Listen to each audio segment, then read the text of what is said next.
A very good morning, everyone. Welcome to StudyIQ English. Welcome to the Hindu news class with me, Saumya, on the 3rd December 2025. Okay, so let's look at the Hindu newspaper, the New Delhi edition, like every day. And the idea will be to discuss, interact, share perspectives, all of which help us retain, recall, and enjoy the information that we read. When I say UPSC is 70% about your understanding of current affairs. The best idea, the best view to not only learn, understand, but remember current affairs is to thoroughly enjoy them. And the day we start enjoying them, linking them together, associating them with maps, pictures, controversies, gossips, the day it becomes something enjoyable, memorable for us. And that's the idea behind these lectures. But definitely, it's all happening because of your participation. After all, it's your initiative. And until you participate, you interact, there is no point. So I'm very thankful to each one of you here. Very good morning. Welcome to the class. I have about 7 articles for today's Hindu newspaper. So let me quickly greet my dear aspirants and then we can begin with the first article for the day. Also remember, the first 2 articles are editorial page articles. That's page number 6. So on that note, very good morning, Balram, Priyanshu, Sitaram, Sayyada, Terukula, Aspirant, Kojumba, Anup, Ramu, Diptesh, Polity, Ravi. Very good morning. As all my dear aspirants keep joining us, let's first look at the first 2 articles. Oh, that's Mumtaz. Okay, I was missing you, Mumtaz. For a long time, you were not there. That's the code ID. Okay, good morning, Mumtaz. Sorry. All right. So, first article is editorial page number 6, and the article is talking about how various projects, infrastructural projects, mega development projects, transshipment ports, wildlife sanctuaries, tiger reserves, all these have led to a destruction of environment slowly and steadily. So we are looking at GS paper 3. If we do a quick topic mapping of this article, GS paper 3, environment, ecology, protection of biodiversity. And the author is none other than Miss Sonia Gandhi. She is the one who is writing this article, the chairperson of the Congress Parliamentary Party. So let's quickly analyze this article for the perspective of GS paper 3 for our exam. Let's see what the article says. Naturally, the article is talking about a recent development looking at the Aravalli mountain. We all know Aravalli mountains were in the news. Last 1 week, repeatedly they have been in the news. Why are they in the news? Because the government has recently given a proposal, and the proposal has also been accepted by the Supreme Court of India. Under that proposal, a landform will be called officially as Aravalli Mountain only if it has an elevation of about 100 meters from the nearby surrounding areas. If the peak is less than 100 meters, officially then it is not classified as Aravalli Mountain, and which means then it can be used for mining and other development activities. According to the Supreme Court, the idea is to create a uniform, systematic definition of the Aravalli. According to Supreme Court, until there is clarity, we will not issue any new mining project permission. But the environmental critics and the opposition leaders are very upset about it. They are saying by classifying Aravalli only as a mountain that is about 100 meters from the ground level, from the surrounding landscape, we are dismissing 90% of the area. Unfortunately, 90% of the existing Aravalli happens to be below 100 meter.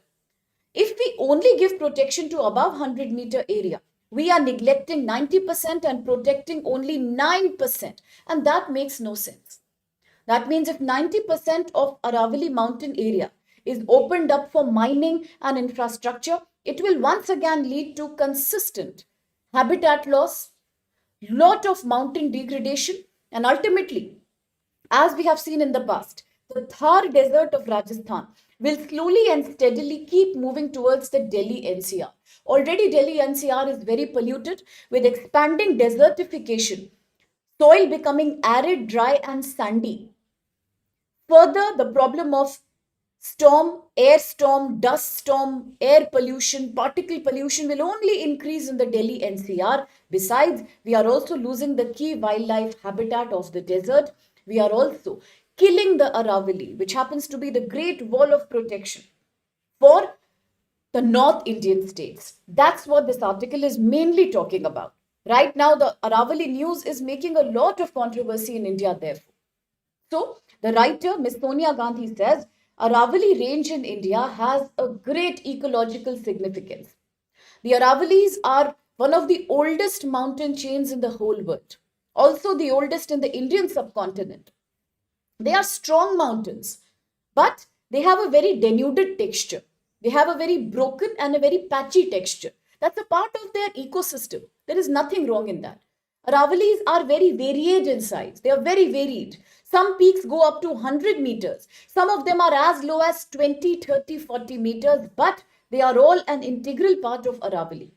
They do provide home to various flora, fauna. They do protect Delhi NCR from dry and gusty winds of the Thar Desert. Plus, they also regulate the underground water level of that area. They also provide some kind of protection from the desert expanding eastwards, because in India in the last few decades, the Thar Desert has been expanding into the eastward territory. Many states are under the risk of becoming desert-like, desertification. So the writer says Aravalli Mountains typically stretch from Gujarat, Rajasthan, Haryana. Okay, so they typically spread from Gujarat, Rajasthan, and Haryana. Historically, the Aravallis have served as a barrier against desertification in the Thar, a protector of Rajput forts like Chittorgarh and Ranthambore forts.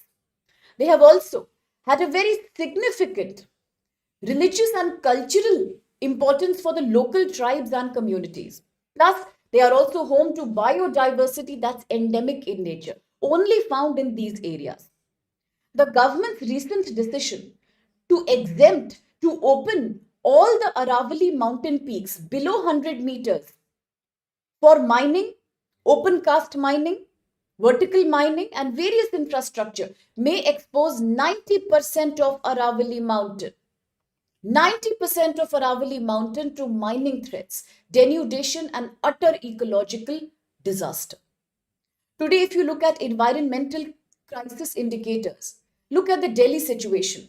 When air quality starts touching 300 as a routine, not as an exemption, it's a poison that people in Delhi NCR are breathing. The Delhi smog, the annual pollution cycle continues to get worse. There is an unusually high level of particulate matter level pollution, particularly 2.5, that's dangerous because it goes in your bloodstream. It can cause cardiovascular problems. Yesterday was the World Heart Day. And we have in the Hindu newspaper yesterday discussed in detail about the rising cardiovascular heart attack problem in urban India. A main reason for that is also the particulate 2.5 pollution. It is so tiny in size that once inhaled, it becomes a part of your bloodstream, causing various kind of cancers, causing various kind of breathing problems at the same time, also resulting in blockages in your heart coronary arteries. And Delhi is already facing that problem. According to the data, 34,000 people die every year in at least 10 major cities in India. Per annum, they are dying only because of air pollution. Then you look at the groundwater condition. There is a massive uranium contamination in India's groundwater. If you look at the reports by Central Groundwater Board, you will realize that 13 to 15% samples of underground water that have been taken from Delhi NCR have shown a high degree of uranium pollution. At the same time, they also show a high degree of metals like bromide, chromium.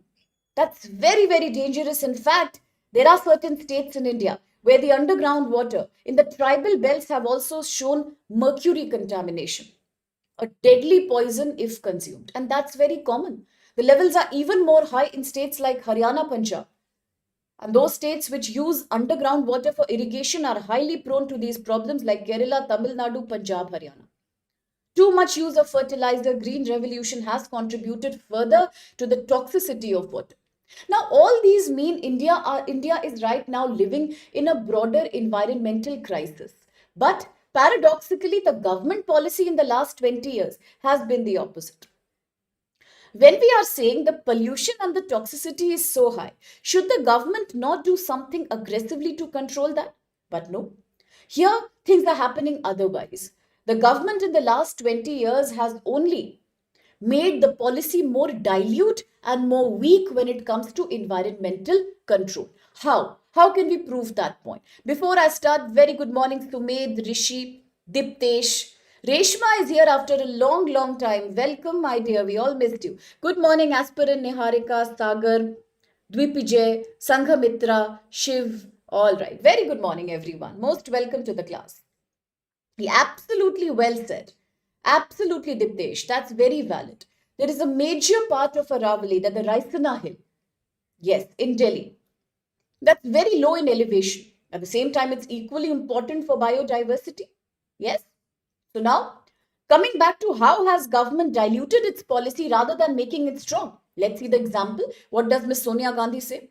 She says, one, the government of India created, I'll write this down here quickly. The government of India created the Forest Conservation.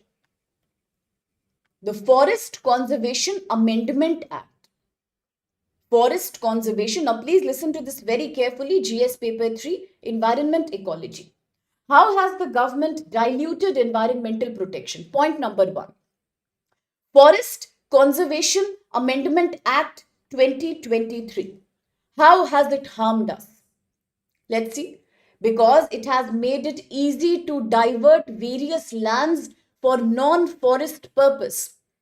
The act has made it easy to divert and narrow the definition of forest, thereby expanding large ecologically sensitive areas to deforestation.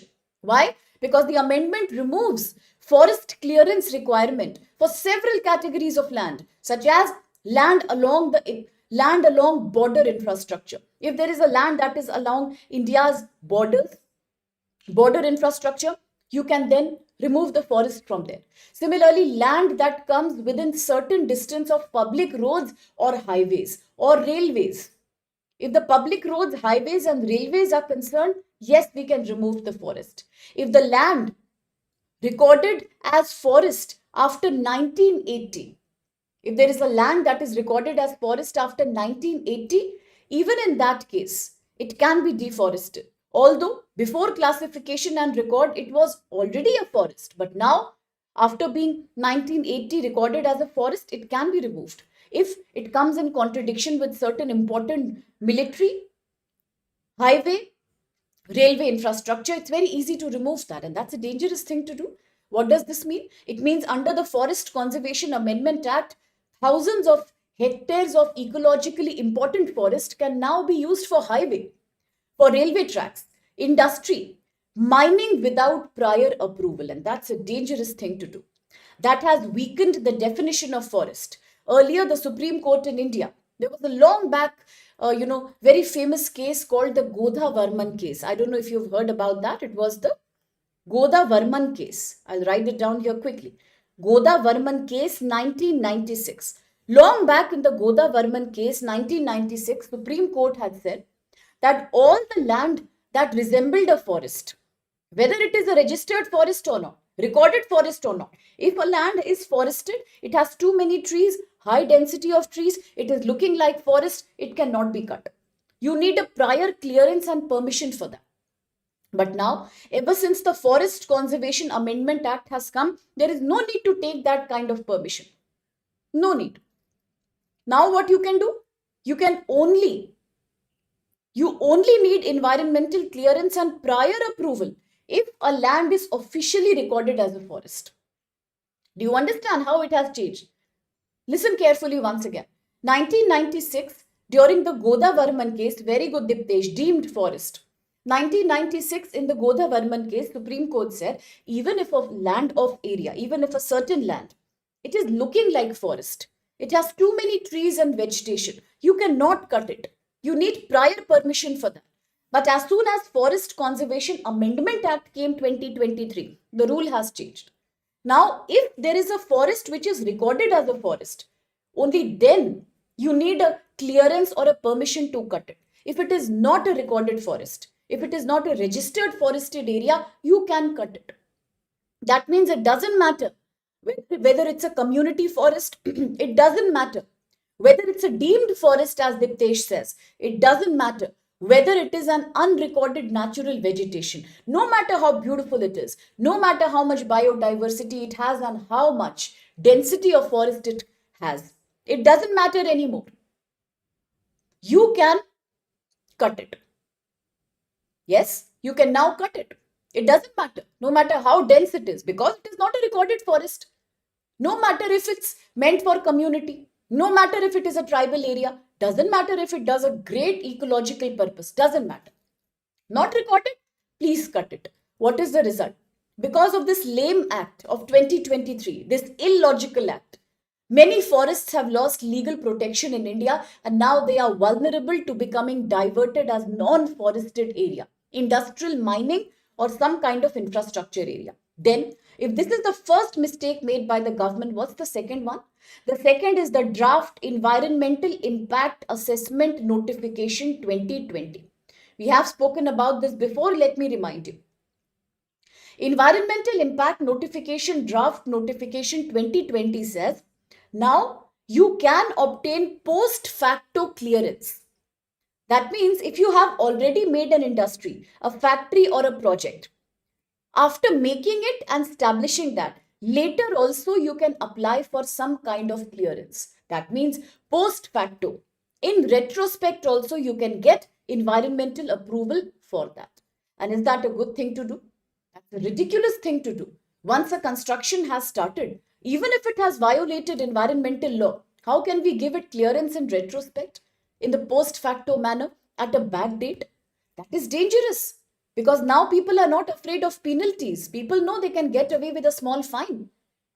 It means illegal mining, unapproved industrial expansion, and unauthorized forest clearing all become a joke now. Do it and later pay a small price and get away with that. Or give some bribe, give some heavy money, and take environmental impact assessment approval. How long does it take? It's easy. Now, third mistake made by the government, according to the writer, is the CRZ notification, the Coastal Regulation Zone Notification 2018. We have also spoken about this when we were talking about the Great Nicobar project and when we were talking about the Great Flamingo Sanctuary.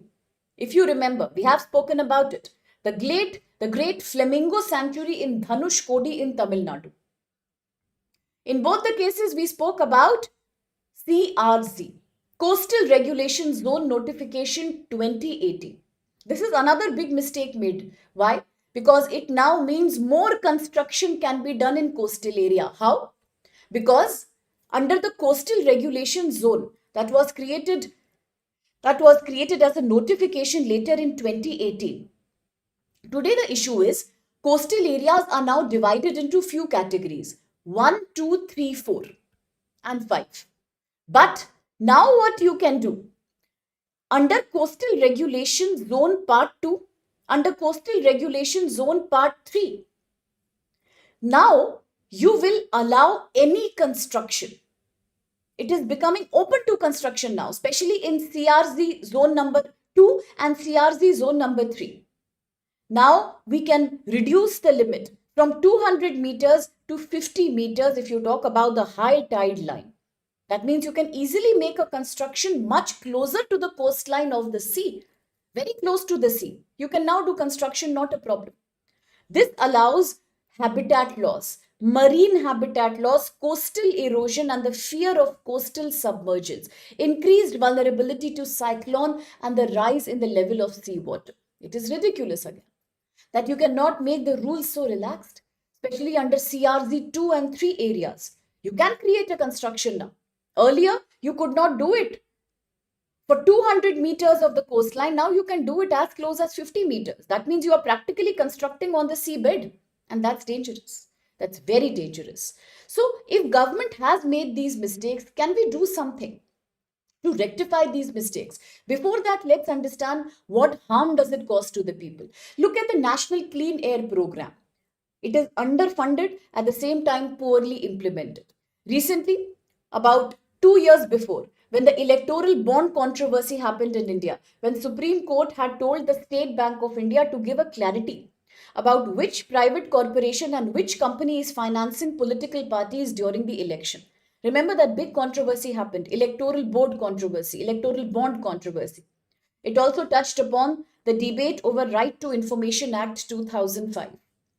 Back then, the result coming from SBI had made it very, very clear that in India it is huge companies, mining companies, infrastructure companies, oil and gas companies who continuously finance political parties, and therefore for them it becomes very easy to obtain one post facto environmental clearance, much easier coastal regulation zone clearance. At the same time, they also get away with breaking environmental norms. Nothing happens to them because they are the supporters and financiers of political parties. Has it impacted the local community in a big way? Unfortunately, rather than understanding that among all this drama, there is one act in India called Forest Right Act. What act? Forest Right Act 2005. This is actually a beneficial act. Why? Because under this act, we are trying to protect scheduled tribes and forest dwelling communities, that their land will not be taken away from them. Under the Forest Right Act, we recognize that ownership of land, which is already under cultivation before 2005, cannot be taken away by the government or by any private company. It recognizes that you cannot allow clearing of forest or expansion into areas that are owned by tribal or local communities who live there, whose livelihood is dependent there. It will never allow you to encroach these areas. It is a good thing. It is quite in line with protecting the vulnerable tribes, GS paper 2. But today the government is saying we are losing so much of forest because of Forest Right Act 2005. Is that not a, sorry, 2006. Extremely sorry, 2006. Thank you, Vikash. 2006, yes. Are we not making a big blunder? Rather than understanding that the previous three things that we have done, what are the previous three mistakes we have made? Forest Conservation Amendment Act 2023, bogus act. Environmental Impact Assessment 2020, giving post facto clearance, very bad. Third, Coastal Regulation Zone, especially 2 and 3, allowing construction on the coast, very bad. Rather than feeling guilty for that, we are blaming, the government is blaming Forest Right Act 2006, which prohibits you to encroach upon the land that is under the ownership of local tribals and forest dwelling community. It is a good thing. Today, this claim that FRA, Forest Right Act, is leading to reducing the amount of forest and it's an obstacle to conservation, obstacle to infrastructural growth, is a lame argument by the government. It's very wrong, because some forest loss that happens, whatever on data, on paper, forest loss is happening because of the FRA 2020 to 2000, this thing, 2006. It is not happening. It is not happening because the land is actually getting lost. It is only happening because now we are completely giving the ownership of the community. So the land that was earlier counted as recorded forest is now not being counted because it belongs to the scheduled tribe and local communities. So we are not counting that as recorded forest. Does that mean the amount of forest is becoming less? No. It means it's good. Even if it's not recorded, at least it's protected because of these local people. That's the problem. It's about recording and not recording. You cannot say that because of Forest Right Act, you are losing your forest resource. That's a ridiculous argument. There is nothing, no reality in that. And then ultimately, there is one more problem. The National Tiger Conservation Authority in India has also created a new proposal to evict about 65,000 families from areas where they need to create more strong tiger reserves to promote the tiger population. They are planning to remove about 65,000 families, that too, not people, from areas that lie close to wildlife sanctuaries and tiger reserves, saying that it leads to human tiger conflict, human animal conflict. And recently, Supreme Court has said every incidence of human animal conflict will be categorized as a natural disaster. But that's not good. Where will these families go? The problem is this sudden eviction, this sudden removal of 65,000 families is also against, it is completely a violation of the provisions of voluntary relocation. Voluntary relocation under Wildlife Protection Act in India 1972. So please understand that. Again, it is a breakdown of the law. So what does India need right now? So today, India needs to stop environmentally degrading projects, whether it's the Great Nicobar, whether it's the very famous spoken about project regarding Aravalli, only 100 meters and above to be protected and rest open to mining. We need to stop that. We need to stop illegal mining in Western Ghats and Aravalli Hills. We also need to stop all the infrastructural ropeway, highway, expressway projects in the delicate Himalayan region, given that it's a fragile ecosystem, highly prone to landslides. Recently, a report by IUC, an International Union for Conservation of Nature, has said that India needs to protect its 4 endangered landscapes. 2 of them are Himalaya and Western Ghats. Yes, so that means it's high time we need to protect that. We also must make complete prohibition, complete ban on post facto environmental clearance. We need to give independence and capacity to the National Green Tribunal to improve intra-governmental department coordination to address things like NCR air pollution, groundwater contamination. Ultimately, it's about not blaming the local people, not saying that it is FRA 2006 that is causing a decline in forest cover. No, it is not FRA. FRA actually protects the forest because local people are attached to the forest. What really destroys the forest is unregulated mining infrastructure. What really is bad is forceful relocation of people like the Champagnese and the Nicobari in Great Nicobar, and like so many 65,000 families all India that have been forced out due to National Tiger Conservation Authority. That is a breakdown, complete breakdown of what?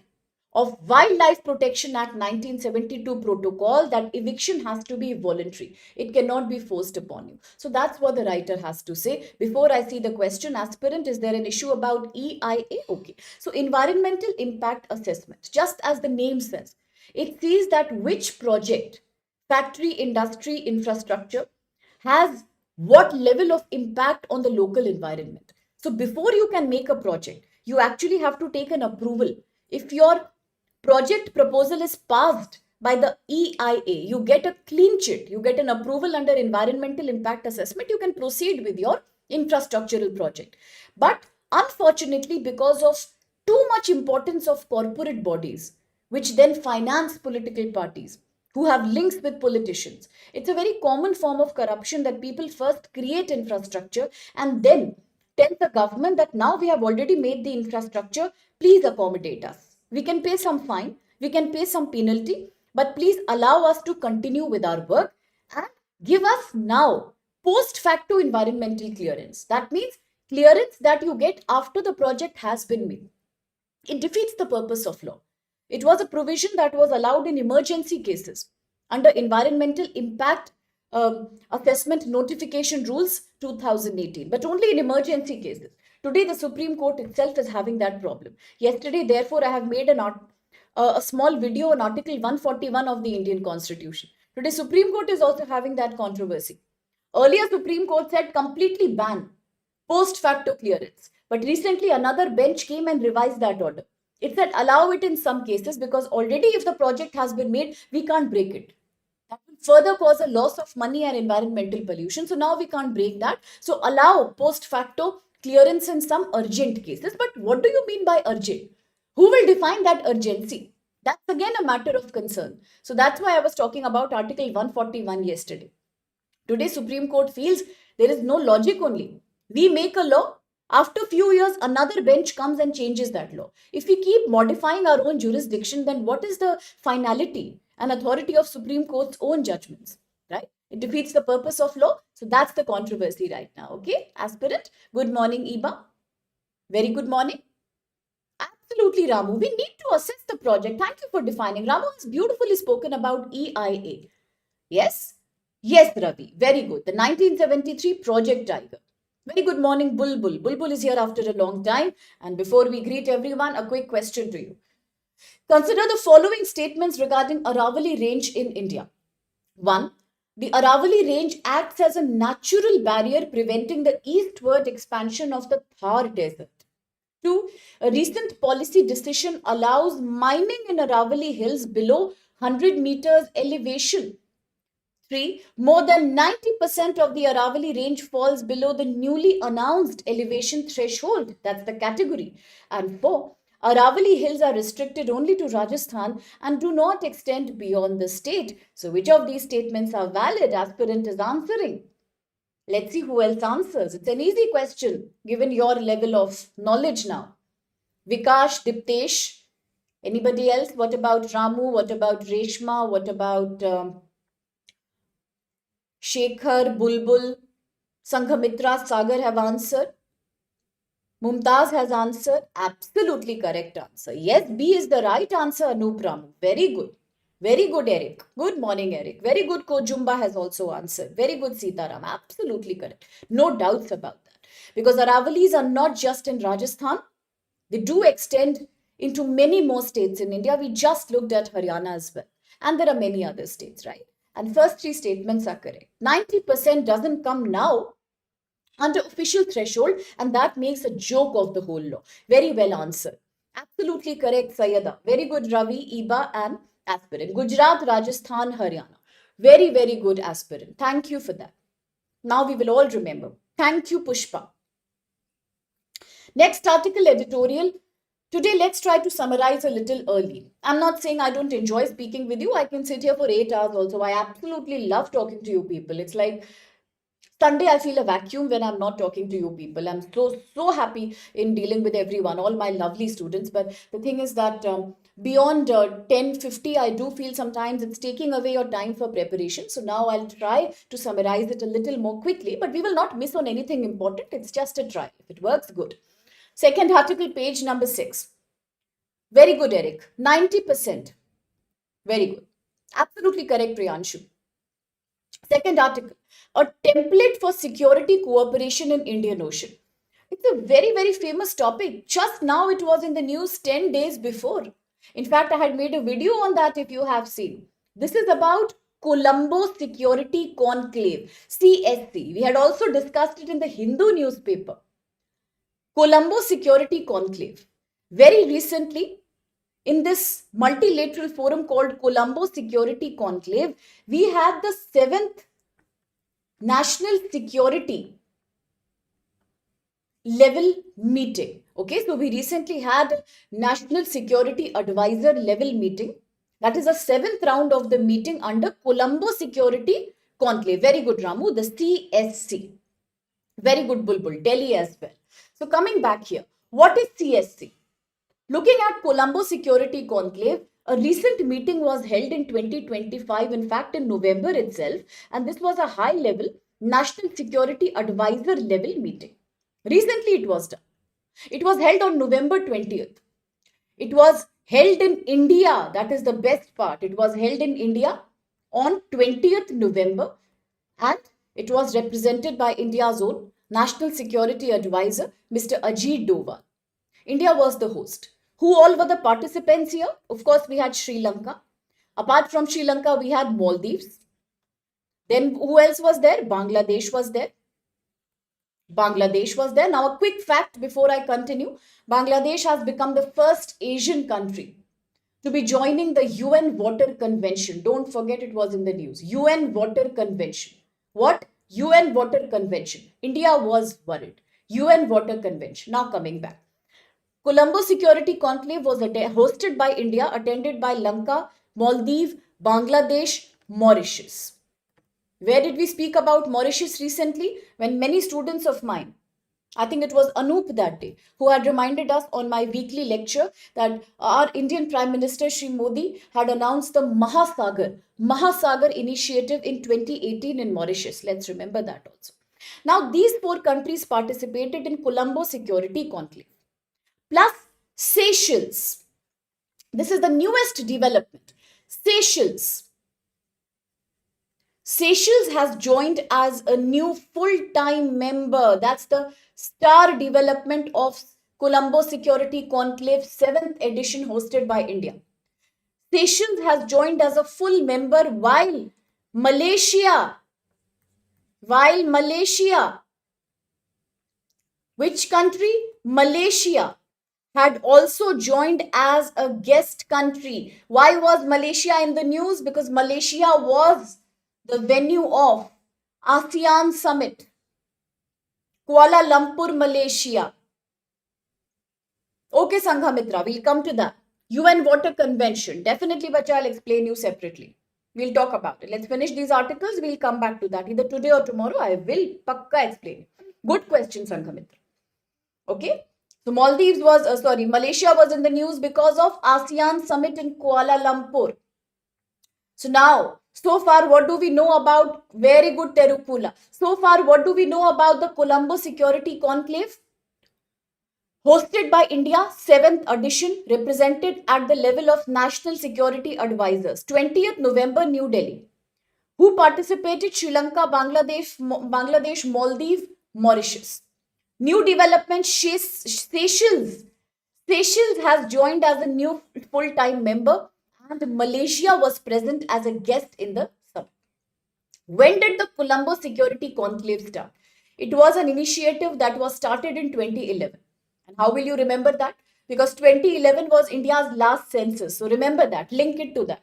2011, India's last census operation was done. 2011, as we were doing the last census till now, it was that the Colombo Security Conclave was developed. It initiated as a trilateral group. How did it start? Trilateral group. India, Sri Lanka, Maldives. How did it start? India, Sri Lanka, Maldives, trilateral group. Very good, Anu. Yes, Terukula, I remember that, bacha. Very good. Okay. But what happened?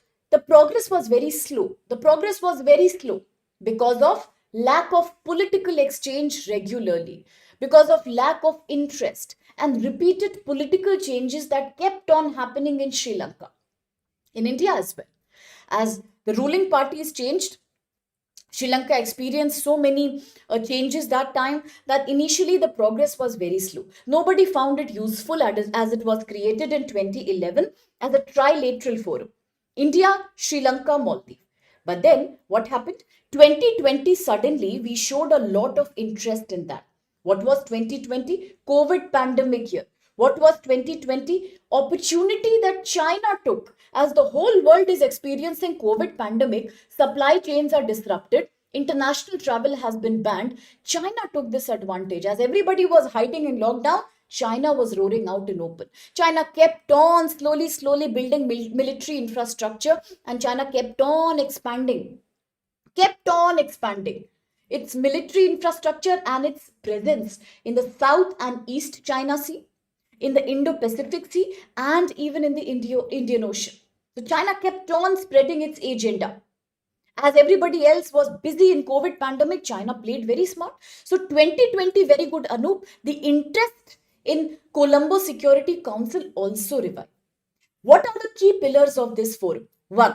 Maritime security. 2. Counter terrorism. 3. Trafficking and organized crime has to be controlled. Ultimately, cyber security question is based on that, so don't forget. I repeat. What are the four pillars of Colombo Security Conclave? Counter terrorism, maritime security, trafficking and cyber security, and against organized crime rackets. Now, suddenly in 2022, Mauritius also joined, and in 2024, Bangladesh joined. So, a forum that in 2011 was only a three-party forum, India, Lanka, Maldives, now by 2024 became a larger platform where 2022 Mauritius became a member, 2024 Bangladesh became a member, and now 2025. Recently, in the last summit at New Delhi, Seychelles has become another member. Now, this is coming at a critical time. You might be asking, why is it expanding in 2025? Why more countries are joining? Clearly, because they are afraid of China. All this is happening at a time when there is a major geopolitical change in the Indo-Pacific and Indian Ocean security architecture. Now, look at India also. As a country, in so many years, have you ever seen India make a project in the Great Nicobar? Have you ever seen India engaging so actively with Taliban? Have you ever seen that? Have you ever seen India acting so politically aggressively towards military junta of Myanmar, repeatedly wanting to go to the Coco Island? Have you ever seen why is India so afraid of the Malacca Strait between Malaysia and Indonesia? Have you noticed why is India focusing so much on partnership with United Kingdom 10-year roadmap? Why did India sign 2026 as the International Maritime Partnership with ASEAN country? Why the sudden interest with RCEP and why? So much fascination into Quad, exercise Malabar, you call it. Why did India go and became the first non-NATO country to participate in exercise Ocean Sky? Why? Because the security architecture of Indo-Pacific is in danger right now. It's very dangerous situation. Exactly 1 week before, did we not study about the Thitu Island in Scarborough Shoal, Philippines against China? Did we recently not speak about the Senkaku Island, China, Japan? Did we not recently also speak about the Yonaguni Island near Taiwan? Look at what's going on. It is China's expansion that's worrying most of the countries in that area. And I have always told you, in global geopolitics, enemy's enemy is always a friend. It doesn't matter whether two people have same ideology or not. But if it's your enemy's enemy, you have to take that as a friend. There is no choice that you have. Right? That's how global politics works. It's very ugly, but that's the reality. So here also, today, the Colombo Security Conclave is becoming so important because Indian Ocean remains strategically also important, but very, very afraid of Chinese expansion. Yes. So this comes as a gap filler. How can India integrate with the countries of Indian Ocean to protect itself against China? There is one more flaw here. There's one more flaw here. Unfortunately, I'll tell you one more thing. I don't know if you've noticed that before. Very good, Ramu Bulbul. That's correct. Thank you, Terukula. But listen to this carefully. Now, although countries like Australia, Japan, India, America, they are all afraid of China. They all know that China is not doing something right. But unfortunately, there are many more countries like Sri Lanka, Mauritius, Maldives, Seychelles. All of these are today the members of Colombo Security Conclave, but they don't understand what China is all about. They still are not aware of Chinese reality. They are like economic colonies of China. That's why India is showing so much interest in Colombo Security Conclave, because from the outside, the agenda is to do counter terrorism and cyber and maritime security. But in reality, it is India's security level advisors who are trying to convince these countries that please wake up to the security call. You are not safe. Don't trust in China. That's the main agenda here. These countries are not aware of Chinese danger. Although they are a part of the conclave today, but still somewhere they are heavily dependent on China. They don't understand. And they are helpless also. All these are small economies, poor economies, littoral countries. They have no choice but to believe in China. And India wants to convince them that, hello, brother, please don't trust this nation. It's not good. So now let's see what's happening. Now, CSE today is a major platform for most of the countries in the Indian Ocean because maritime security is all about economic development. After all, oceans are important for trade, fishery, tourism, energy, livelihood, especially for these island countries. So, what is the significance of the 2025 Colombo Security Conclave hosted by India? Let's look at that. One big thing. Yes, very good, Coach Jumba. Economic expansion. So now the biggest thing is that today we have done membership expansion, mission successful. At least Seychelles is a part of Colombo Security Conclave now. Great thing. Second, we are trying to strengthen India's engagement with maritime neighbors amid Chinese influence. Third, it is reinforcing the importance of security cooperation as regional diplomacy. Then Malaysia's participation also means that somewhere Malaysia is getting a wake up call about China. What are the challenges? Now, unfortunately, India is a very aware country. India knows that China is a major threat to all of us, but Sri Lanka, Maldives, Maldives, Mauritius, Malaysia, all these countries are still highly dependent on China. Highly dependent. They are not as cautious of China. Why? Because these countries have large loans from China. They receive dollars, billions of dollars money from China. They get grants from China under the Belt and the Road Initiative. They get money from China to forcefully create Chinese military presence in their territories. China offers loan. In reality, does China want you to pay that back? No. China knows no money will ever come back. China wants you to provide space for some kind of either maritime, naval, or some other air or drone facility. China wants to use you as a base for monitoring the larger subcontinent. That we should understand, but these countries today don't understand that. Second thing is, China is also creating a maritime Silk Road project. Just like you have the BRI, China also has a maritime Silk Road project. Plus, in the news recently, if you have seen the news, China is also creating an Arctic Silk Road. If you want, I can get a separate video on that. China's Arctic Silk Road that leads to the Arctic question. Yes, please, Tipra, you can ask as many questions to me. I'll come back to you. Okay. So now, among all this confusion, port and airport construction is being done by China. Correct? Similarly, road and housing infrastructure is coming from China, just like what China has done with Pakistan. Today, China is frustrated. China knows Pakistan will never give my money back. China is now withdrawing interest from Pakistan. No wonder. No wonder America is now trying to pamper Pakistan. General Asif Munir is getting a lot of pampering from Saudi Arabia and US now. Why? Because China has lost interest. China knows my money is not coming back. But China has high hopes from Sri Lanka, Maldives, Mauritius, and Seychelles. Not that money will come back, but all these can act as wonderful military bases. Look at Myanmar. Myanmar, definitely in the Coco Island, has a great naval infrastructure from China. I have told you multiple times from there, China keeps watching Abdul Kalam Island in India. China nicely watches us. China watches Landfall Island of Andaman. What can we do? Nothing. Myanmar is almost like an economic colony, right? Majority of Myanmari politics is governed by people sitting in China. You see, that's how it works. So China has made economic colonization of all these places. And now what is happening? Most of these small Indian island areas, they lack domestic capacity. They do not have the capital to return Chinese money or to do some self-infrastructure development. So now what happens? Unlike Western countries, unlike India, that may give you loan, but at least it will give you unconditional loan. Right now, Operation Sagar Bandhu, India is giving so much money to Lanka under grant. Will we expect it back? No. Bhutan is the largest beneficiary of India's foreign aid. Do we ever expect anything in return? No. Yesterday, so many vaccines, medicines, clothing has gone to Taliban. Does India expect anything in return? No. But China doesn't work like that, we all know. It's a clear-cut case of economic debt colonialism, right? The debt trap policy of China, we know that. Yes, you know that?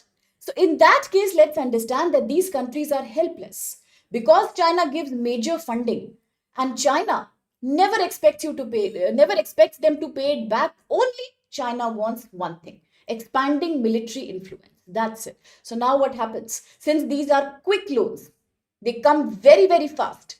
What's the result? All these countries are now heavily dependent on China.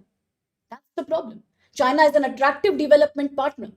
They can't go against China. They don't understand the real face of China. That's the situation right now. So now what can India do? Clearly, India knows the reality of China.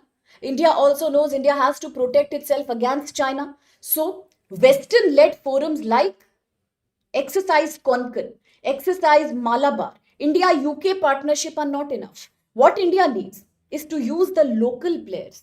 India needs to convince these countries about the reality of Chinese economic debt policy. Plus, India needs to now expand the Colombo Security Conclave from only a national security advisor level conclave to a more senior level conclave that sees active participation from top government leaders. Now, similarly, Bangladesh, political instability in Bangladesh, that also impacts the safety and security. So, including that agenda here, making these countries understand that today you may get loans, that's okay, from China. You may be very well integrated in China's string of pearls policy and whatever. But tomorrow, it's all about losing your sovereignty. Tomorrow, it's all about acting colonies and losing everything that you have as a politically sovereign nation. Now, how much can India convince? That depends on India's foreign diplomacy.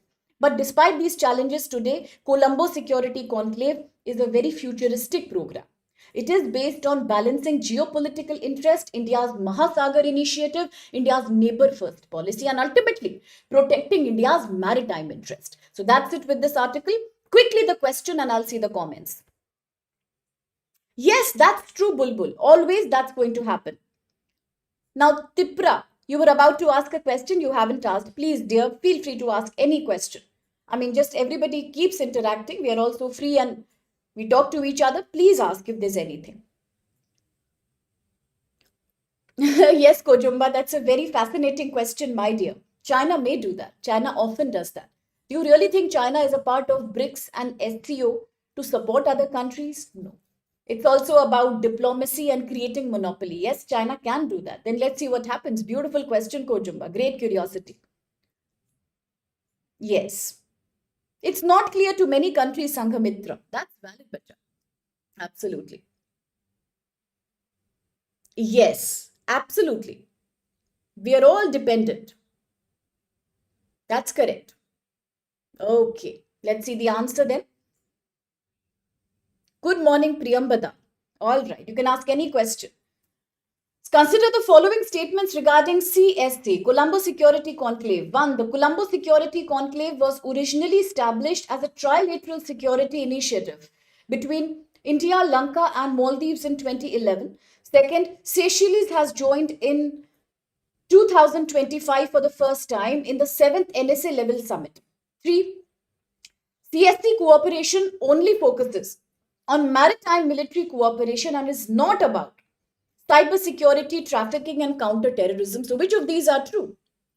The answers are coming. Aspirant Terukula, Diptesh Vikash, Ramu Sanghamitra, and Mumtaz Priyambada. Okay, she's trying. Very good. Welcome here. And Ujef, Anoop, Ravi, Priyanshu have answered, and they are saying that the answer is B. 1 and 2 are correct, and they are absolutely correct. Yes, third is not correct. Yes, either. The CST not only focuses upon maritime security, but as we discussed, against trafficking, against terror networks, and against what else? Cyber security as well. So it does look into issues of that kind. So absolutely third is wrong. First two are correct. Very good, Muruga. Very good. Very good, Kojumba. Absolutely first two statements are correct. How come Reshma is not answering? Reshma dear, you're coming after a long time. No answer from you. Is it clear to you? Very good, Ravi. Very good, everyone. Brilliant. Now, next article. Third article, the last long article. Achha, one more reminder to everyone. Today at 4 p.m., I'm going to take the monthly revision for November current affairs. Monthly current affairs. All current affairs of November, I will be revising in a 1 hour or 1 hour 15-minute session at 4 to 5 p.m. today. So for those who are free, you're most welcome. And those who will not be able to join, you can at least see it later. So just to inform you. Okay. Thank you, Terukula. No problem, Priyambada. Take your time. Okay, third article. Why is there no peace in Ukraine? Now, this is an important article, is it not? It is GS paper 3. What paper is that? Is it GS paper 3? It's GS paper 2. International relations. What is this? GS paper 2. I repeat, GS paper 2. So we do a topic mapping here, Priyambada. Okay, we always do. As all other dear aspirants will help you if you have a doubt. We are all a very, very close and a very, very friendly, supportive community here by God's grace. This is GS paper 2. Yes. International relations. Very good, Terukula. Thank you, aspirant. Absolutely, Anu. So now, international relations, and we are looking at the Russia-Ukraine war. Now, for those of you who have lost the context of the war, in one line, let me summarize the Russia-Ukraine conflict and then cover this article for you. I've got this map here because map helps us in understanding. On the right side, white is Russia. Left side, the green territory comes from Ukraine. The belt in the black that you see are all the areas of conflict. Typically, there are 4 areas of conflict here. The biggest is Crimea, that was already annexed by Russia in 2014. Then you have the Luhansk, you have the Donetsk, the Zaporizhia, where there is a Ukrainian nuclear power plant that was in danger as announced by International Atomic Energy Agency because it has not been operational for many months now. There was a fear of radioactive leakage, and then it's Kherson. All these areas between the two are subjects of war since 2022. So let's quickly summarize in 1 minute. What is the war all about? Now, Russia-Ukraine war is an ongoing conflict that began in February 2022 when Russia invaded Ukraine. Why? Because Russia wants to prevent Ukraine from joining the NATO, North Atlantic Treaty Organization, which is a very strong organization, EU and America being the key members here. The idea is to create a special Article 5, the Charter 5 of NATO about collective defense. Attack on one member is attack on all the members. And that's why NATO is militarily one of the most powerful forums that we know. Russia does not want Ukraine to join NATO. Russia sees that as a threat to its own security. Plus, Ukraine wants to remain independent of Russia, secure, and possibly Ukraine is very keen on joining alliances like NATO so that it finds more security and protection. Definitely. Ukraine also wants to become a member of European Union. Whether it's a member of EU today or not, it is not. It is only a candidate. Yes, its membership is being considered, but formally it has not joined yet. It might join in future. What is the conflict all about? The war between Russia and Ukraine is focused on few territories like Crimea, Donetsk, the one we see here, Luhansk, as well as Kherson. All these areas now are part of eastern and southern Ukraine, as you can see on the map. Eastern, southern Ukraine, overlying the borders of Russia. Russia invaded Ukraine in 2022 to make sure that NATO does not expand from European Union into Ukraine. NATO doesn't expand eastwards. That's a fear for Russian security. Yes. So Russia wanted to capture Ukraine to create a buffer area between Russia's own land and the NATO territory. Yes. So that's why Russia wanted to capture all these areas to make a security zone for itself. That's the reason Russia attacked Ukraine, to stop it from becoming a member of NATO and to stop NATO from expanding eastwards into the borders around Russia. Ukraine retaliated because Ukraine wanted to protect its own sovereignty. And that led to a large scale war, which today, 3 years are over, is not ready to end. What does this article say? Article says Russia, Ukraine have tried to create peace 2 times in the past. In 2022, there was a negotiation done between Russia and Ukraine. The peace talks began in Belarus. Now, Belarus was also in the news. Can anybody tell me why? Was Belarus in the news in October, September? I have spoken to you about that. Belarus, that is a key ally of Russia, was participating in a very interesting exercise called the Zapad exercise. Now, who remembers that? Yes? Ramu, Reshmam, Diptesh, Vikash, Sanghamitra, aspirant, Priyanshu, who remembers that? Yes, Terukula. Who remembers that, bacha? Who remembers that? Belarus, a key ally of Russia, was participating in an exercise called Zapad exercise. That created a terror among European Union countries that they are possibly trying to spy us. They are sending drones. Countries were complaining that drones have been found in our territory, in the eastern flank of the European Union. And that's an invasion of our privacy by Russia. Russia is trying to monitor us. Yes, Vikash, very good. Exercise Zapad. No problem. So let's remind ourselves now, bacha. Exercise Zapad. Belarus and Russia, joint military exercise. Belarus is a key ally of Russia. Never forget that. So today, in 2022, about 3 years before, a peace pact was signed at Belarus. The talks were initiated, and later the peace pact was also expanded to Turkey, Istanbul. All these countries were creating a peace, a mediation between the two countries. Ukraine also agreed. After all, the war was dangerous for Ukraine as well. Ukraine said, okay, I am ready to give up. I am ready to renounce my NATO membership. And I will recognize Russian as my national official language. A peace pact was also drafted. There was a rough draft created on the peace pact. Okay, it said Russia will withdraw to the pre-war territory. Russia will keep, now look at the map please. Russia said I will keep Crimea because Crimea has been taken in 2014 itself. Russia said I will keep Crimea. Plus, I will also keep the Donbas area. Donbas area because that has seen a lot of rebellion in the past. But Ukraine will get lots of security guarantees from multiple countries including America and EU. Ukraine in turn will always be secure, nothing to worry about Ukraine. But the peace pact failed. Just like the Israel-Palestine peace pact failed at the Sharm el-Sheikh summit in Egypt, mediated by US, Turkey, Qatar, it failed, right? Similarly, here also 2022, peace mediation between Russia, Ukraine, mediated by Belarus, Turkey, failed. Now what happened? Why did it fail? It failed because Western countries were hesitating to give strong security guarantee to Ukraine. They did not want to give a strong security guarantee. Plus, United Kingdom Prime Minister, Mr. Boris Johnson, probably advised Ukraine that please continue the war. We will finance. Why are you worried? We are there to finance you. President Trump is there to finance you. Don't give up. Keep on the war. Ukraine encouraged by Russia's military pullback. Russia was ready to pull back. Why? Was Russia scared? No. Because Russia thought now peace pact will happen. What's the problem? It's a win-win situation. Russia thought I will get Crimea, I will get Donbass, remaining territories I will retreat from. Good. I'm also safe.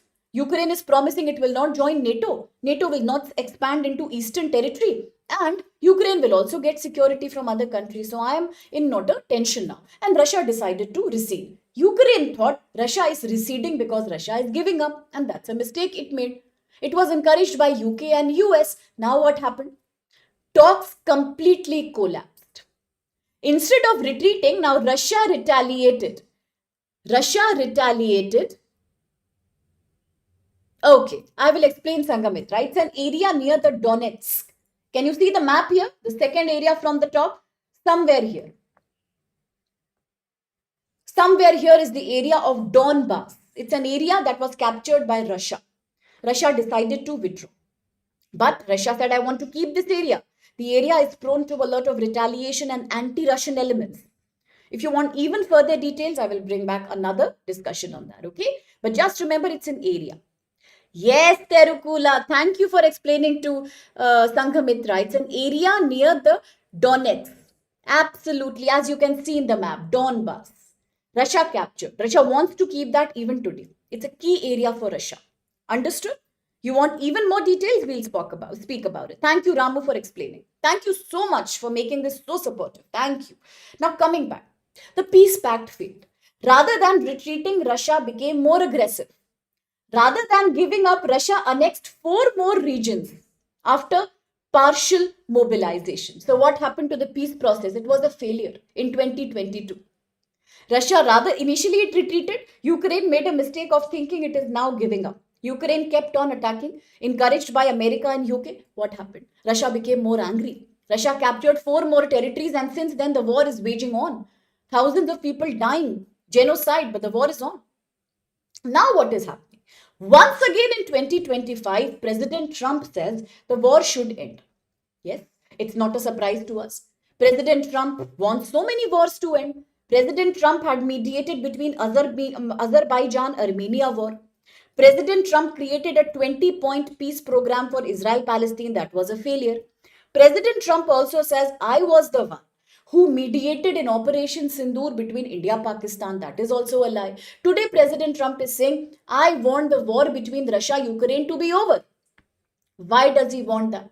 Clearly because, one, he is afraid of Russia and China becoming more close than ever. It is a hidden attempt of attracting Russia towards itself. Second point, and very important, Terukula, he aspires for the Nobel Peace Prize. Absolutely correct. And third, today America has understood there is no gain in making Ukraine become a part of NATO. There is nothing we will get from there. Unnecessarily, it will become a financial burden to keep providing for its security, because Russian and Ukraine issue is not going to end so soon. So today, President Trump has a new agenda. Today, President Trump says, let's create a fresh peace pact. What will be the condition of that peace pact? One condition, freeze the border. Russia will keep all the territory it currently controls. Now look at the heart attack Ukraine is getting. Now this is how the world is very hypocritical. The same Ukraine that was an ally of America until few months before, the same Ukraine which was getting thousands of dollars of grant and weapons from US, today has been abandoned by America. Today President Trump says one thing is Russia will keep all the areas it has captured, including all these 4. Luhansk, Kherson, Crimea, Donbass, Zaporizhia. Give everything to Russia. And Ukraine, you recede now, quietly. Ukraine will have to go for disarmament, and Ukraine will not get to become a NATO member. Full stop. Ukraine will not become a NATO member. In return, Ukraine will have to respect an upper boundary. Only 6 lakh troops allowed, full stop. Got it? The 3 points of the today's 2025 peace pact. Russia takes everything. Ukraine will not be a NATO member. Third, Ukraine's military will be stopped at 6 lakh troops, full stop. Russia will get certain relief from the sanctions that were created from America and EU. You all know that America and EU, because of the war, had created major sanctions on Russia. No country was allowed to do export import from Russia. Why did India get 50% tariff? Have you ever thought? Because India was continuously buying cheap oil and gas from Russia. So President Trump said, India, your oil is that of blood. You are importing blood of Ukrainians. Stop importing from Russia. Same president is saying today, same American President Trump is saying today, we will reduce the sanctions on Russia. So no more sanctions. Plus, there is one more deal for Russia. Russia will once again become a part of the G8 summit. So what is the G8 summit? The G8 is the group of eight. It is characterized by highly industrialized countries of the world, including US, UK, France, Germany, Italy, Canada, Russia, Japan. It was created long back. The idea was to have an international forum to coordinate political security issues among the most industrial nations of the world. Yes. Now, Russia had joined in 1997. From G7, it became G8. But as soon as the war with Ukraine started, as soon as Russia tried to capture Crimea in 2014, Russia was kicked out of the G7. Russia was no more a member of G7. Okay, so 1997 Russia joined, 2014 Russia was removed. All the negotiations were cancelled and suspended. Today, President Trump is offering a good deal. He says if the war stops, Russia will also get to become a member of G7 once again. That's the trophy that President Putin will get. Yes. So now what is going to happen? In the new deal, who is the loser? Ukraine is the loser. Ukraine is the loser. Because Ukraine's 2023, all the offense that Ukraine has been launching against Russia has failed now. Russia gains the traction. Russia gets to capture all the territories. Russia gets unlimited military power. Russia gets to join G7. Sanctions on Russia will also be cancelled and Russia gets a new friend. Which friend, please tell me? Very good Kojumba aspirant Yalia. Very good Pushpa Ramu. Quickly answer my question. In this new peace deal, Ukraine is the loser. Only 6 lakh troops, no NATO membership, no support of any kind. Plus, give up your territory. Russia is the winner. Russia gets all the territory. Crimea, Donbass, you name it. Yes, Terukula, very, very smart, very, very good. Russia gets to become a member of G7. Russia gets its sanctions removed and Russia gets a new friend. The new friend is President Trump. Russia gets a new friend called America. Why? Because hidden, it's an agenda of pulling Russia away from China. Yes. Now, Russia will also today now emerge as a largest military power. Largest military power. No, it's absolutely fine, Sanghamitra. Purchasing of oil from foreign countries, our position is like a sun. No, that's a very correct statement you're making, Sanghamitra. Very, very good. That's very, very good. Absolutely, it's true. If we depend on oil, we will always be in that situation. Always we will be in a situation where neither can we take this side nor can we take that side. Same thing that happened during Israel-Palestine. Both are our friends. What to do? Same thing that is happening now, Saudi Arabia, Pakistan. Whom to support? One is enemy, one is friend. Similarly, here also, India couldn't help it. Neither can India listen to America and stop buying that oil. If it continues to buy that oil, what happens then? Relations with America becomes spoiled and we pay a heavy tariff also. So that is very valid. So very good, Terukula and others who thought the same. Now Russia gets a new friend called America. So unlike President Joe Biden was a great supporter of Ukraine. He used to say, as long as the war continues, I will support Ukraine. Let the war happen. We are not scared. But today, President Trump is a different person. He has a different agenda. He's saying this war is a waste of money and my time. My time is precious. This war is useless. Rather than going on with the war and supplying weapons to a country like Ukraine, full and final finish it off. Let me make new friends with Russia and let me cancel all the NATO aspirations of Ukraine. Point closed. Today, Ukraine's dilemma is, if we lose all the territory that Russia has captured, then I am isolated, I am embarrassed and insulted. What about the death of so many soldiers? What to do about that? And if we accept the deal, then it sends a victory signal to Russia. It's like you are giving up in the war. It's a conditional surrender. If you continue the war, you will keep losing more territory because after all, Ukraine has lost its key supporter, America. Now it has changed the party. Because by making 10th schedule against anti-deflection, you can stop Indian politicians from changing party, but you can't stop President Trump from doing that. And what about Ukraine's EU membership, European Union membership? From 2022, Ukraine is trying to become member of European Union. Yes, today it is a candidate. It is in the waiting list. It has a candidature for EU membership, but it has not been finalized yet. From 2022, it is a candidate status.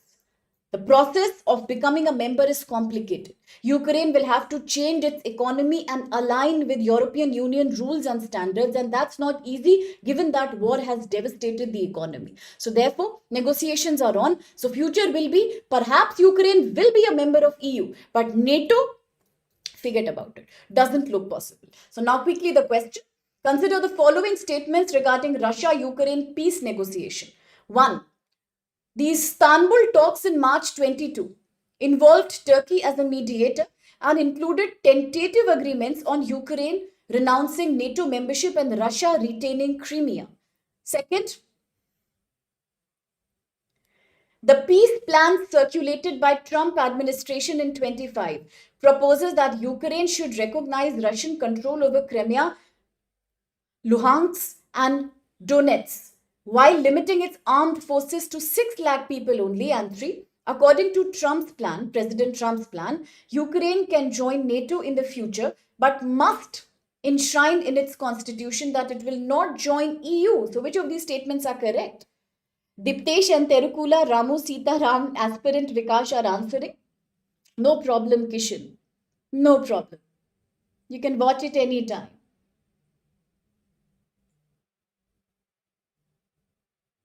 We are yet to see that, Kishan. It's a very smart question, but we are yet to see. India-EU ties are anyways now very evolving. One with Europe, one with the 4 countries of the TIPA, yes, and another with UK. Probably this will not impact India-EU relation as much, but if US and Russia become close, then that means another power game in the world. So probably that will become a more confusing situation for India, of course. Now, Diptesh Terukula, Ramu Sitaram, aspirant Priyanshu Vikash, Ravi, Ujeev Sanghamitra, Pushpa, Ramu Kojumba, and Preetam have answered. And you think it's A really? Yes, it is A. Absolutely, very well. I'm so happy that you answered this correctly. Makes me really happy. Why was third option wrong? Because it's the opposite of the fact. In reality, Ukraine might in future become a member of EU. From 2022, it already is a candidate member, not a full member, but it will not become a member of NATO, it looks like. Why will it not become a member of NATO?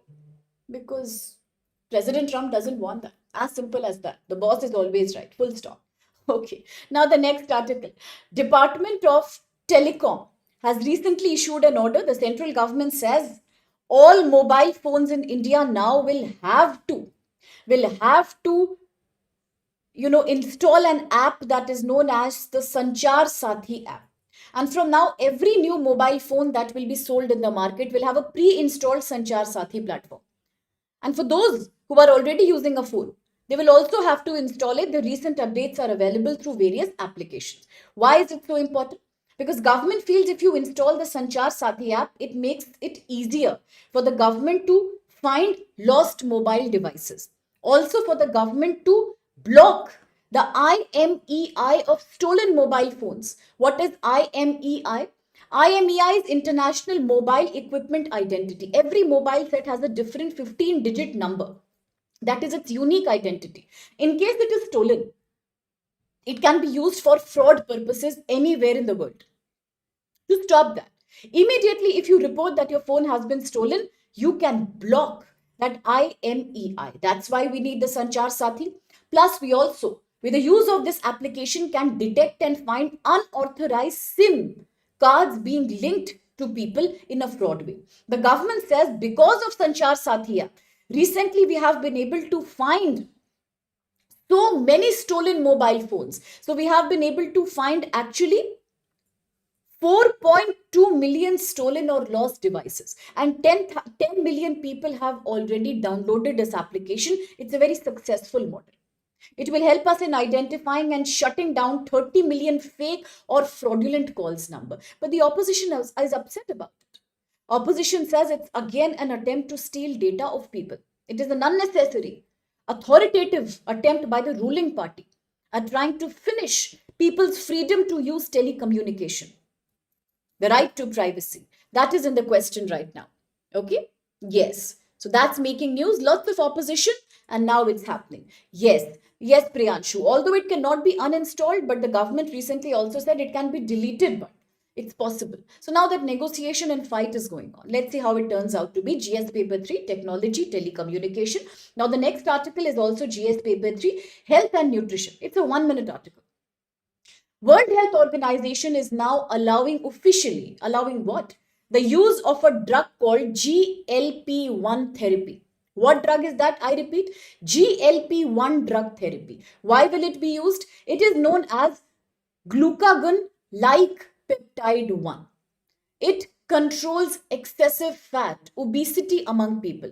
Although the government has agreed that taking a medicine is not the final solution to control obesity, because ultimately it boils down to food and lifestyle, but these therapies, if you are using them cautiously in people who are extremely fat or obese, will definitely help in controlling higher incidences of obesity, because obesity has led to a loss of $3 trillion annually. By 2030, it will lead to that much loss of GDP as people constantly get cardiovascular, diabetes, and other non-communicable disease burden. So it should not be used in the case of adult, pregnant women.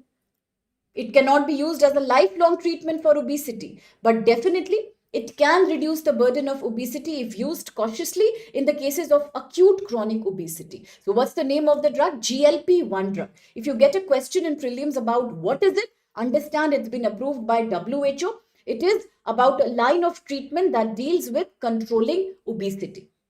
Okay? It's a class of drug that will help you in reducing the amount of fat in the body. Okay, is that clear? Is that clear? Okay, that's beautiful. Now we are almost done, I think. Okay, the last 50 seconds article. If Europe wants war with Russia, we are ready. So just like President Trump, President Putin, who is now going to visit India very soon. So today is 3rd of December, day after tomorrow, President Putin will be your guest. Very good. I'm sure you must be happy. So many more news we will get now. So President Putin is now going to be your guest in 2 days. He's coming to India. But right before this critical meeting happens, yeah, everyone is very excited. I can see that. So before that meeting takes place, President Trump has also said that European leaders are sabotaging. They are completely trying to devastate the peace process that will now happen between Ukraine and Russia, spearheaded by the great President Trump. See, this is another change of sentiment. The same President Putin who used to literally criticize American president is now favoring him. That's how the global politics changes. I always tell you, enemy's enemy is a friend. Today, President Putin has said President Trump is doing everything he can to create peace between Russia and Ukraine. It's the European Union who always acts like a barrier. Not only is it not ready to lift sanctions on Russia, but also it is trying to just encourage Ukraine to continue the war. And that's a dangerous precedent EU is now trying to create. And he says openly that if EU has a problem with Russia and if it wants to go for an open war, we are ready for a war. We are not scared. We can go for a war if EU is completely ready to disturb the peace plan that we are trying to create.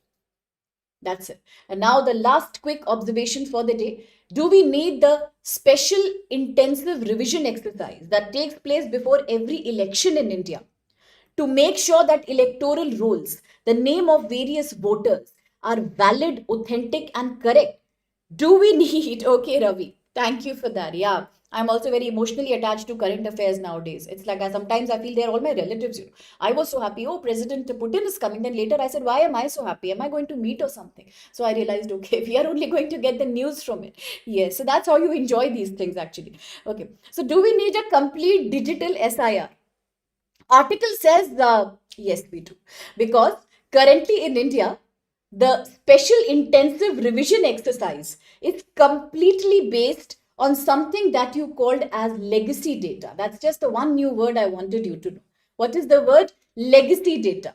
What is the word? Legacy data. What is legacy? Historic, something that's coming from history. So today in India, whenever we do some kind of special intensive revision, it's always based on age-old historic legacy data. We are using the data from 2002 and 2004 in making electoral roll. Normally, then it's a very bad quality data. It is outdated. Many people have died and still their names are there. Many people have achieved maturity, they are eligible voters and their names are not there. Many people have permanently migrated, their names are not removed. Many have come inside and settled, their names are not there. There are errors of phone numbers and address. So, yes, we need a proper digitized SIR data. Only then we can make sure spelling is correct, detail is correct, name is correct. Similarly, many people also don't find their name in the electoral data despite trying so hard. So that's why manually collected data will always have problems. And therefore, we cannot depend on age old legacy data.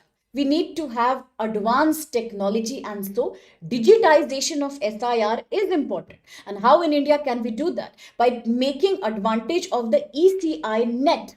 What is ECI net? GS paper 2, polity governance.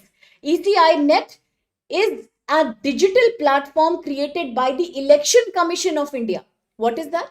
A digital platform created by Election Commission of India to manage, collect, modify and modernize electoral process. If you use this platform to do the SIR, you will make sure that registration happens online. It's easy to correct and delete the data. Aadhaar based verification without spelling mistake. No duplicate entries and proper tracking forms to be available to the booth level officer, BLO. Now, even BLO is a controversial situation. The government is saying, why are you making teachers and government officers as untrained BLOs? But even if they are, the point is it will make their life easy. It will be like using advanced technology and save your time in making electoral roll. Because today BLOs are suffering. Recently, one BLO died also. Unfortunate, ethically wrong. Because BLOs are dealing with lengthy forms, too much workload and paperwork. Voters are also having an unrealistic demand to go to the booth, verify their data. Online forms are they are blocked by unnecessary approvals, OTP procedures. That's painful. So now, for example, over half of Uttar Pradesh's forms are still on paper. That's very inefficient. Same is true for Bihar, Rajasthan. Then what happens? There is a delay in updating voter list. Some people don't vote. Voter turnout is very poor.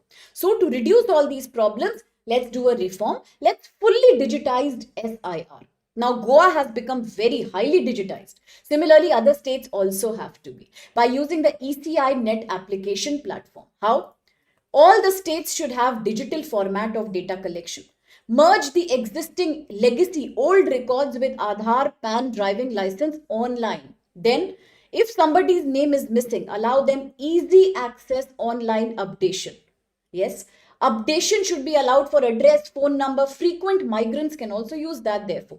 What are the benefits? Transparent process, no more paperwork, no corruption, no more waiting, real time grievance addressal, and ultimately proper verification done through electronic means. And that's it for the day. One last question. Consider the following statements regarding SIR. What are the reforms suggested? 1. All legacy electoral roll should be digitized and made fully searchable in a standardized format, retaining regional languages as metadata. 2. Legacy data should be integrated with reliable data sets like Aadhaar, PAN, license, local body records using consistency checks.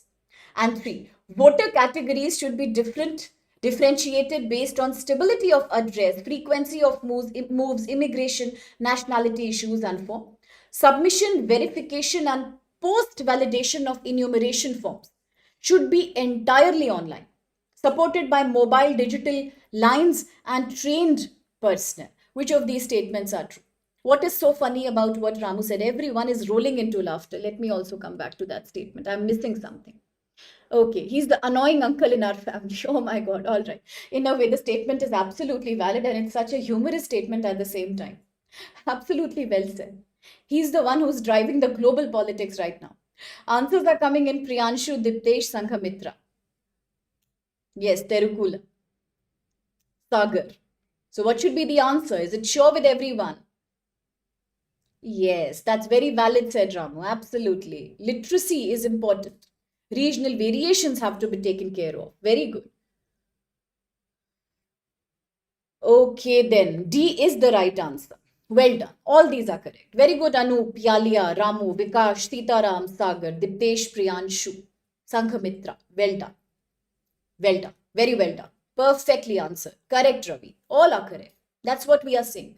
Use the ECI net, do everything online, promote transparency, reduce paperwork, use, because regional literacy is a problem, as Ramu said. So, yes, regionally also it should be made available in local languages for people to understand. Make them update everything online. Do verification online. Why should you waste people's time, energy, and so much money? Correct, Pushpa. Correct, Ravi. Very, very well answered. Yes, D will be the right answer. Now I'm taking your leave. If you want to understand more about Donbass, Masala Bonds, Terukula replied was pending. Yes, Masala Bond is pending. We can come back and do it maybe tomorrow or day after. Today I have to gear up for the 4 p.m. session. So let's look forward to that. And I'll bring that back to you. Okay, so thank you so much. Today's was one of the most amazing session because the participation that you gave was brilliant. Thank you so much. And also it was humorous. It was amazing. So your observation, the way you are relating with current affairs is exactly what I want you to do. Let's all consider them a part of our family. Some can be uncle, some can be auntie. But the main thing is we should enjoy these lectures. And only then we will remember. So brilliant performance. Well done. Proud of you. God bless each one of you. Love each one of you a lot. Now, for those who are writing the exam in 27, a gentle reminder. If you want us at StudyIQ to enable you prelims, mains, and interview preparation, then at 12,999, there's a great offer available that covers prelims, mains, and interview in all three language mediums, Hindi, English, bilingual, for working aspirants, flexible timing. Notes and books will also be provided by us at StudyIQ. So price is 12,999, more than 1 year course. You can apply today if you're interested. Use code SPLIVE for that. And do spread the word around, please, because the batch starts 9th December. Similarly, for 2028 also, if you are preparing, a course is there for 31,999, but it is valid for 18 months. So throughout your preparation journey, one-on-one mentorship will also be there. Use code SPLIVE. Batch begins 9th December. Thank you so much. No, it is not Zoom. It's YouTube. It's a free session on YouTube. Thank you, Sanghamitra, Kojumba. What is that, Kojumba? Thank you, Ramu. Thank you, Pritam, Priyanshu, aspirant, Rajneesh, and Terukula, and Yalia, Diptesh, Ujesh, Eric, aspirant, Pushpa, Ravi, Sitaram. Am I missing someone? Anup, Priyanshu. Okay. And Priyambada was there with us. Ujef I have mentioned already. Pushpa I have mentioned, I think. Sitaram I have mentioned.